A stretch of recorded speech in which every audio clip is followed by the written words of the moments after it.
Welcome back, everyone, to the GSMC Chip Shot Football Podcast, brought to you by the GSMC Sports Network. I'm your host, Manny Maradiaga, live today on Thursday, June the 27th, bringing you guys another episode, this time centered around some discussions that I wanted to bring up. A lot of opinionated thoughts that I wanted to bring to you today on some of the recent news around the NFL, starting with the job security of Todd Bowles after back-to-back division titles.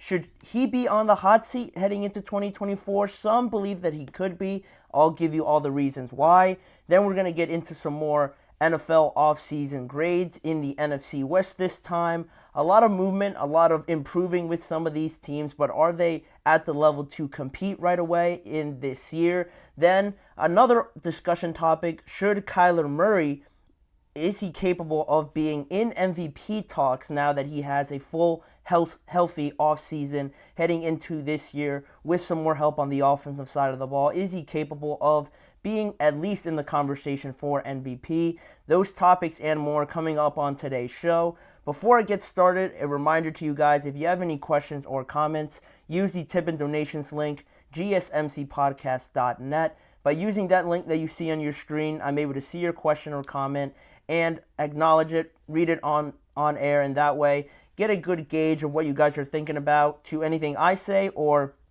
any of the topics on hand on today's show. So please, if you would, use the tip and donations link, GSMCPodcast.net. It's a big help for the show and the network as well.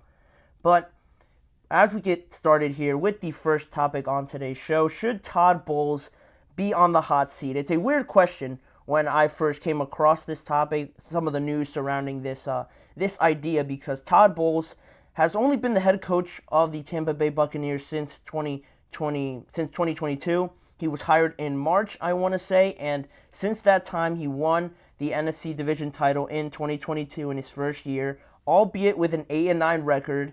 It tells you a lot about that division to win it with a losing record, but regardless of that, he won it. Then this past year, not too much of an improvement record-wise. He finished 9-8, and they made it into that wild card round they were hosting because they obviously won the division, and they had a really impressive 32-9 win off of that win against the Eagles. They move on to play the Lions, and although they got eliminated, they made it close there towards the end, but none of that really screams like Todd Bowles should be on the hot seat, right? I can't be the only one thinking about that, but Bucs insider Ira Kaufman provided an update on Todd Bowles' job security, what is being said, and where all these ideas and rumors are sort of starting to come up around Todd Bowles. I actually have the quote here for you guys to also check it out.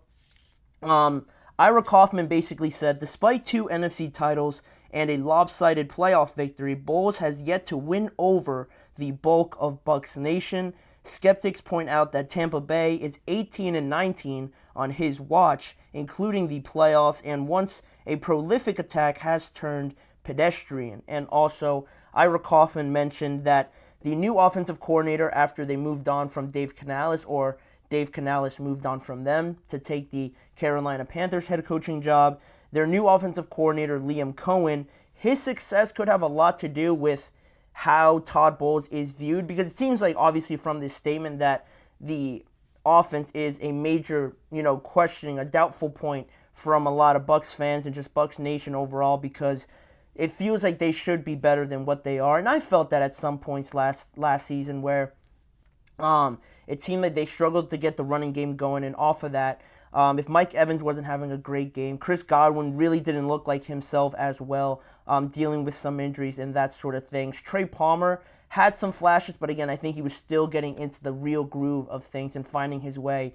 still being a young player in the NFL. So there were some definite highs, but also some definite low points where the games got ugly, and that hasn't convinced Buccaneers Nation up until this point. But with Liam Cohen there, it seems like a lot of his success and how he makes the offense look in 2024 could be a huge determining factor in how Todd Bowles' job security goes moving forward. After an 8-9 season, a pessimistic outlook on this Tampa Bay Buccaneers team, because trying to make that transition from Tom Brady to Baker Mayfield, you could see why a lot of people were feeling not too great about it, especially with how Baker performed in the past with the Browns, moving over to the Los Angeles Rams, and struggling to find a real home, really establishing himself after being drafted number 1 overall, being a journeyman to some extent.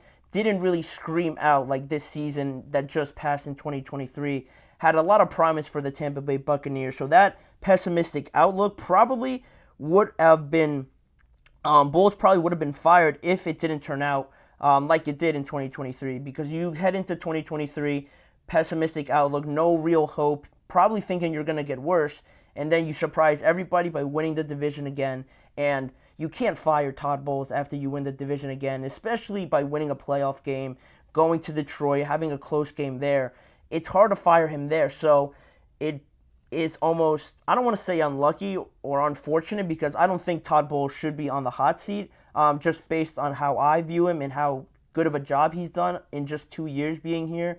But if it would have turned out like a lot of people originally predicted, then he probably would have gotten fired. That was probably in the landscape of some thought by the organization at some point during the early portion of the season, where the Bucs sort of struggled, and then halfway through it, they finally clicked. Baker Mayfield starting playing very well, and they went on a little run there. They never relinquished the division title, and they ended up winning it in Carolina that last week. And then going into the playoffs, they had that momentum, and it turned out to be a pretty solid season in my opinion. And that's why this whole notion of Todd Bowles being on the hot seat, I don't really agree with it at all, especially like I mentioned, because he's only been here 2 years, and that transition from Tom Brady in that era with Bruce Arians winning the Super Bowl and being a very dominant team, to then promote Todd Bowles from the defensive coordinator spot to the head coach and almost dump this on him. It wasn't all bad. Obviously, you still have some great players like Mike Evans, Chris Godwin, obviously. Rashad White played better this year. But with uncertainty at quarterback, some uncertainty on the defensive side of the ball, even though that is Todd Bowles' area of expertise, you couldn't really convince anybody to say that Todd Bowles was in an ideal spot to succeed right away, especially with how obviously important the quarterback position is. So for being there 2 years, winning back-to-back division titles, I think does hold a good amount of merit to at least buy him some time, because he has earned it. And this is still early on in the process, 2 years in. For what he has accomplished so far, I think he at least has earned the benefit of the doubt from everybody. If this offense doesn't look as exciting as a lot of people might anticipate, he has earned the time at least to have with this team, to have with a new offensive coordinator nonetheless, and try to work this out in this new year. And I mentioned the new offensive coordinator, Liam Cohen. Most believe that he got this role because of his good relationship with Baker Mayfield. He was the offensive coordinator back with the Los Angeles Rams in 2022, while Baker Mayfield was there in the latter portion of the season, and they had some success. I'm sure you guys remember that one crazy game that the Rams had with Baker at quarterback, and he led a very impressive drive to win the game. So their good relationship, now he gets the job here with the Bucs. So that gives me a little bit more optimism that this could be a good situation for the Bucs and not something that is just sort of thrown together and to expect something bad to happen off of it. The fact that there is an already existing relationship there between Cohen and Mayfield to be comfortable in the system that they're trying to run, and with Baker now getting more security in his new contract, it gives me a little bit more ease thinking that this could work a lot sooner than maybe a lot of people are anticipating. And you could really tell the offensive deficiencies in that game against the Detroit Lions to sort of shine some light on the opposition, sort of this argument where people are still not too convinced about Todd Bowles. You could argue that once you get into the playoffs against those really good teams like the Lions, like we saw, the 49ers, the Packers even the Eagles heading into this year, you really saw the deficiencies on offense last year, or the just lack of talent to compete with these other teams. And I get it, it isn't the prettiest picture, but they did make it close there at the end. And I was, again, giving Todd Bowles the benefit of the doubt because it seemed like it was just almost all pieced together, or they just surprised a lot of people is what I'm trying to say. They surprised a lot of people, and to even get that far with surprising people and being in a very sneakily competitive NFC, just overall as a conference, I would give Todd Bowles more credit than I think a good amount of people are. And I too also thought that it wasn't going to work out with Baker because of the fact that he was moving all over the place, didn't really convince anybody anywhere that he was at. So there is some value in that for Todd Bowles, holding out to him, putting that confidence in him to be that starting quarterback, not benching him sooner rather than just waiting it out.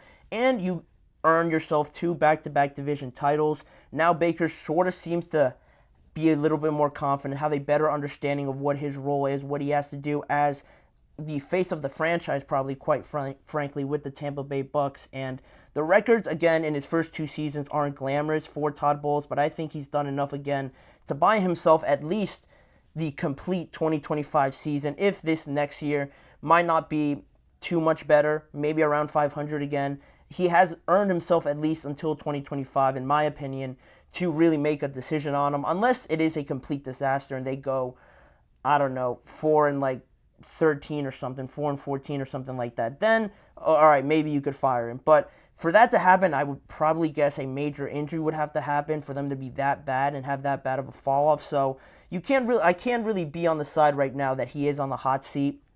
You know, hot seat is someone like Mike McCarthy, I guess you could throw in there. I would put Nick Sirianni in there more so over than Todd Bowles, just because of last year and how talented that team is compared to what Todd Bowles is dealing with in Tampa Bay. But from where the Bucs were in a weird time transitioning away from Tom Brady and that prosperous era to make it as seamless as it has been through the next 2 years and still be pretty impressive on defense and put out a good product on offense to not be completely terrible, that is still valuable. I think Todd Bowles is only getting better. He's only 2 years into the job. That's really the biggest point in all of this. You can't make a decision like this right away, especially after having success the last 2 years in the division. Now, the quality of division, that is also important. Obviously, context matters, but he's been there only 2 years and has won the division. So until he proves that he can't do that, and the rest of the division gets extremely better, you have to keep him. I don't think he should be on the hot seat. And people aren't valuing enough what job he's done there for the Tampa Bay Bucks. And I'm expecting them to get a little bit better this year. New year, 3rd year now for Todd Bowles. You get all your most important pieces back. I expect them to build on it in what should be a more competitive NFC South, because at least you have the Falcons, who are really going to be good this year. I'm excited to see it. Todd Bowles is not on the hot seat in my opinion. Let me know if you guys disagree with me or agree with some of the sentiment coming out of the Tampa Bay Buccaneers fan base. But we're going to leave that topic there, and we're going to head into our first break of the show. But when we return, some more offseason grades so far through this offseason, this time in the NFC West, going through the Cardinals, the Rams, the Seahawks, and the 49ers to decide who had the best offseason out of those 4 teams. So we're just getting started. Don't go anywhere. We'll be right back.